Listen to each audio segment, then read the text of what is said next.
Hello and welcome back to the channel. Welcome back to a John Lewis trailer going past us. What's this one? Is this one going to be a special one? Shell V-Power. No, I've got diesel in this thing. Right, yes. Welcome back to part 2 of our journey down to Bourges. Let's show you exactly where we are. Oh, an Eddie Stobart. Don't need to spot that one. It's right in front of us. And you're just a coach, you're not even a trailer.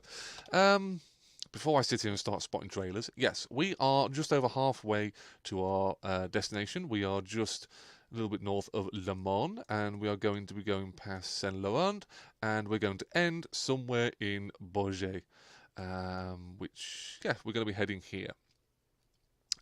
So, yeah, you join this journey. We are, like I say, just over halfway there. So, let's get this get the track R set up first. It's very important. If I don't do that, it's not going to look very good. Don't need that on. Go away. Right. Let's check everything's happy. Everyone's happy. Let's check no one's going out. Don't want to have any incidents.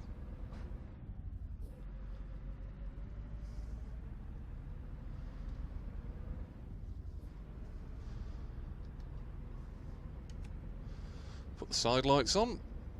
Glorious sunny day. And how do we get out of here? I think I'm going to go this way. It's really bad when you don't know which way to get out of the service station, isn't it? But that's a big old service station, big old truck park.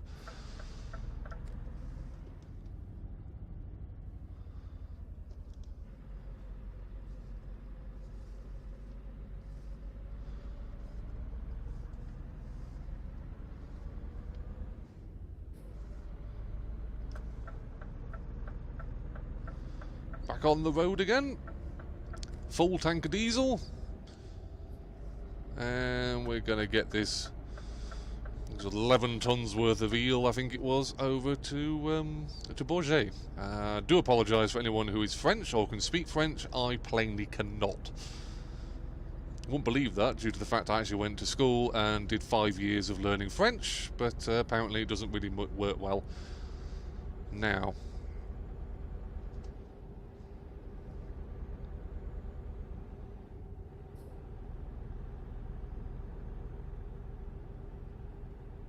I think a running theme from the first episode on this trip was trailer spotting, because if you haven't joined in or you haven't watched for part 1, please obviously watch part 1. But I've got a trailer mod installed by a geezer whose name is, well, on the game is called the Emperor, and he has come up with a UK trailer mod pack, I should say, of quite a few skins for various trailers, and he's done an absolutely fantastic job. So yeah, in the first part of the video we was actually spotting trailers from his pack,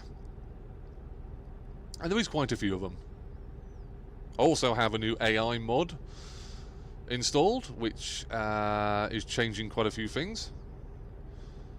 I think it makes the cars just a little bit quicker, or they seem a little bit quicker. Also makes them more of them, gives me more of a challenge, which is always a good thing. Also, get my teeth into that one. Also, swaps out the different kinds of vehicles you'll see on the road. Obviously, at the moment we're seeing a lot of cars, but there'll be, when we get into the town, we'll be seeing all sorts of different unique-looking vehicles, including tractors. Oh my God, tractors! I have a second profile running that allows me to test these mods before I bring them to the channel, and there was this I was on the motorway in England in an RJL Scania truck, and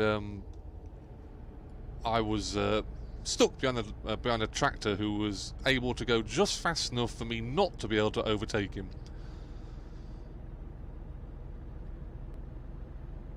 I won't believe how much fun it was following mile after mile after mile, looking at the back end of a tractor.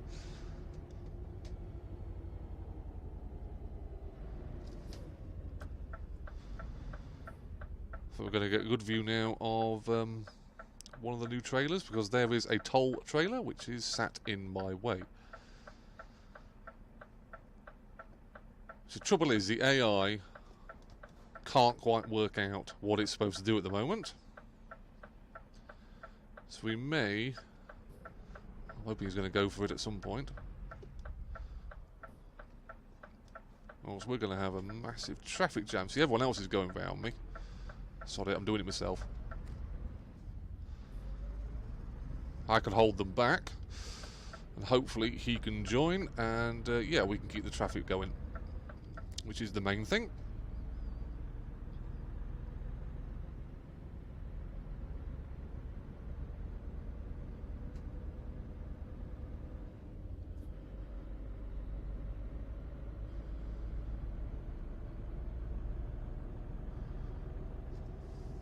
Don't know whether I've got enough oomph to really get past him. I've got another lorry at my left-hand side.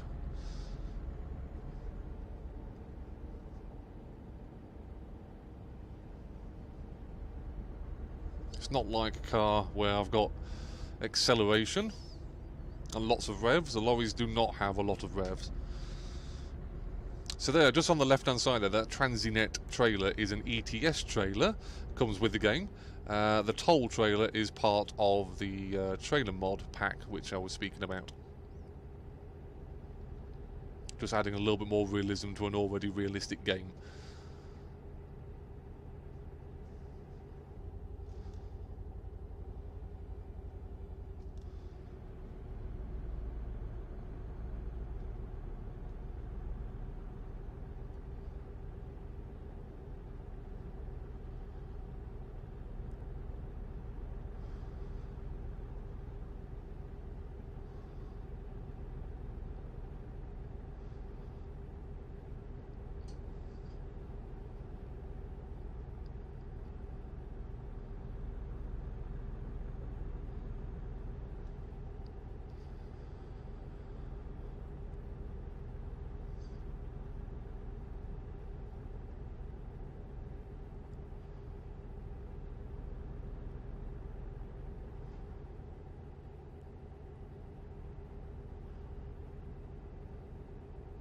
Also, something else that I put in part 1 of this journey is the fact that I've changed the controls around a little bit.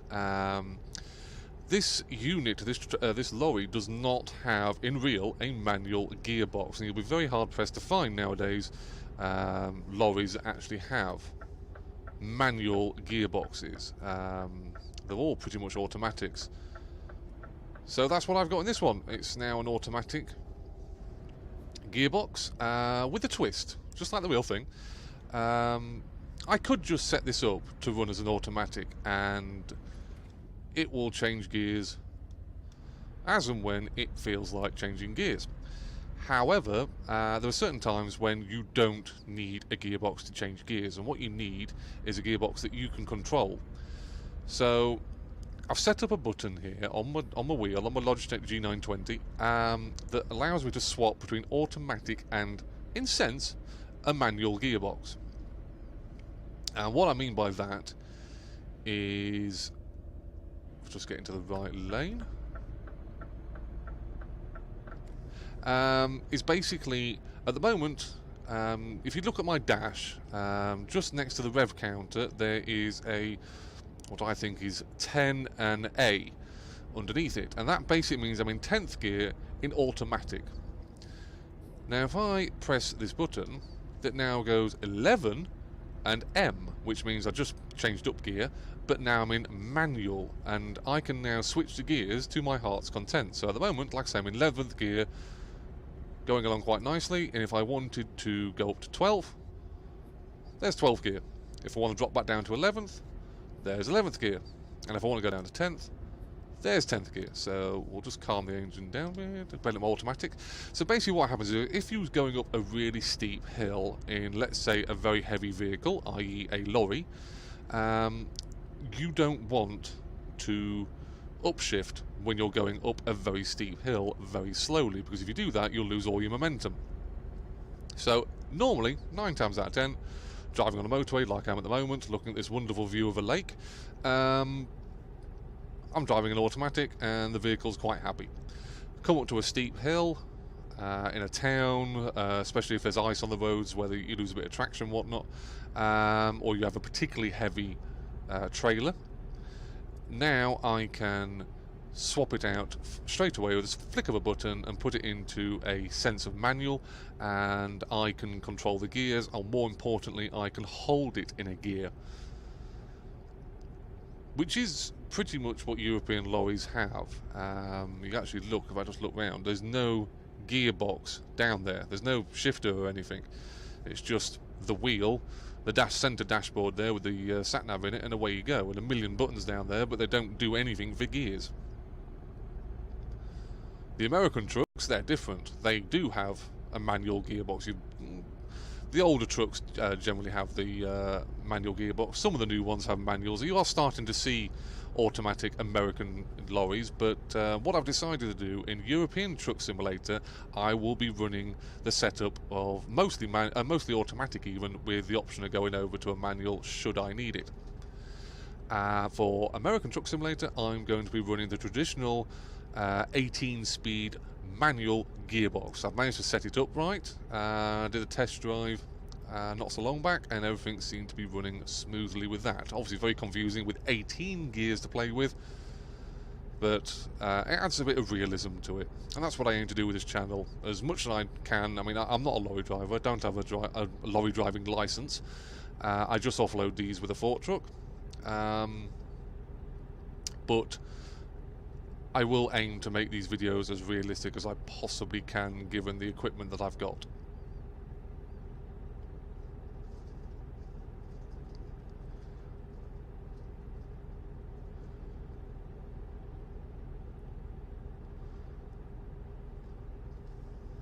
Passing the Lidl's trailer there, obviously one part of the new trailer pack that I've got.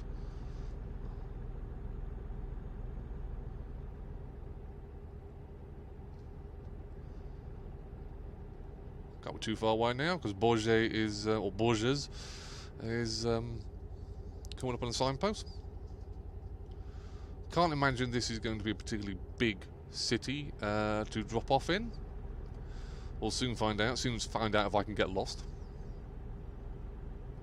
It's always possible for me to get lost.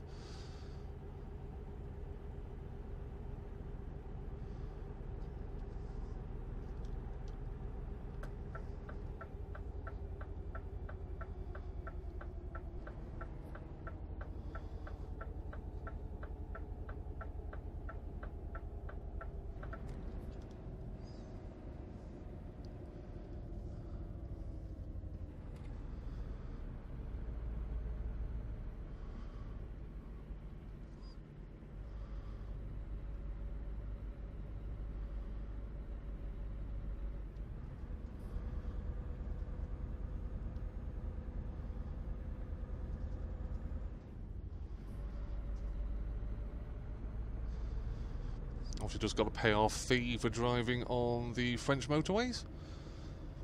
How much is it going to cost? We've been on it for quite a while, but it's a system the French have adopted and they haven't really let go of.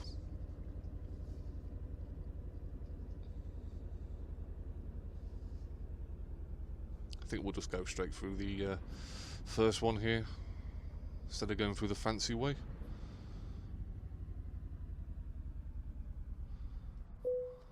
£149 for £600 for refueling. So yeah, we're already spending the money already. There we go. There's a new piece of equipment on the road. That's a combine. Is it combine harvester? It is a combine harvester. Don't see that on the road too many times. I don't have the lights on. I don't know. It's a bit dark around here, but never quite tell where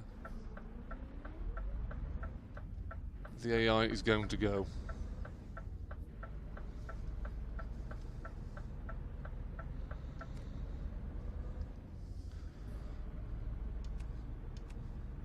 I think we'll have our lights on. Not far away from drop off now anyway, but it is starting to get dark. Was it 10 to 8 in the evening?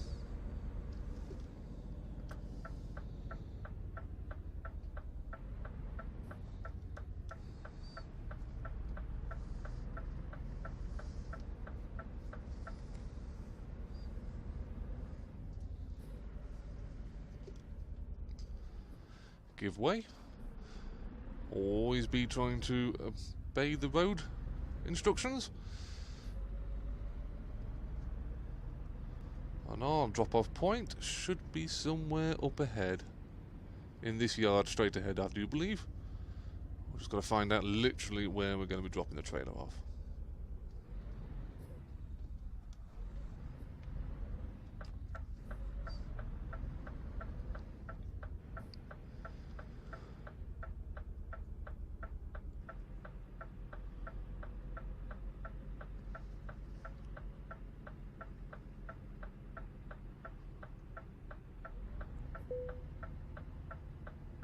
Should be able to just skirt around these pallets without hitting anything.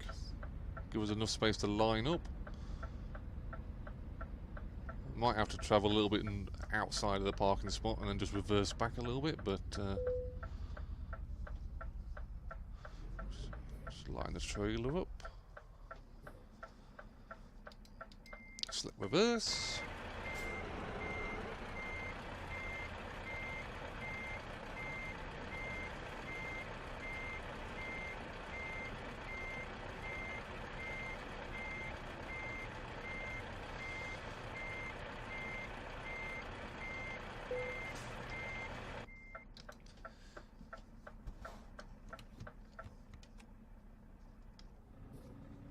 And there we go, drop off in Bourges or Bourges or how we pronounce it. Certainly, what was it, just 3 minutes past 8 o'clock, 3 minutes past 8 even in the evening. Certainly getting a nice view there of the sun. So let's drop the trailer off and see how much money we're going to make. Excellent, 433 miles covered. And we got £28,000 for that delivery. So, yep, we'll ignore the XP, obviously, because that's obviously a little bit tweaked, shall we say. So, yes, that was part 2 of our trip. Hope you enjoyed this video. Hope you enjoyed the new trailer packs. I will be trying to install some more trailer packs in the very, very future. Especially from the geezer who created the UK trailer pack, Mr. Emperor. You, sir, are a genius, and like I said in the first video, I will take my hat off to you now because I have, well, I would, but Track IR still working. So yeah, what we got? 112,000 in the kitty. So yeah, I think our plans at the moment are to grow our company. We're going to see, company manager. Garage manager, that's what I wanted. So at the moment we have one tiny little garage. It's basically a porter cabin. We can't get any drivers for this. We can only be one truck in our garage. So we need to grow the garage or expand it even. Then we can hire a new driver, an AI driver, buy a new truck for them, and we'll start making money that way. So that'll be starting off our company. So yes, like I say, one place in Sheffield. Hopefully, I don't know, 20, 30, 40 videos. Who never knows? We're into this. We'll be, you know, many, many garages. So yes, I'm the Crafty Gamer. I hope you've enjoyed this video, and I'll see you on the virtual roads of Euro Truck Simulator 2 very, very soon.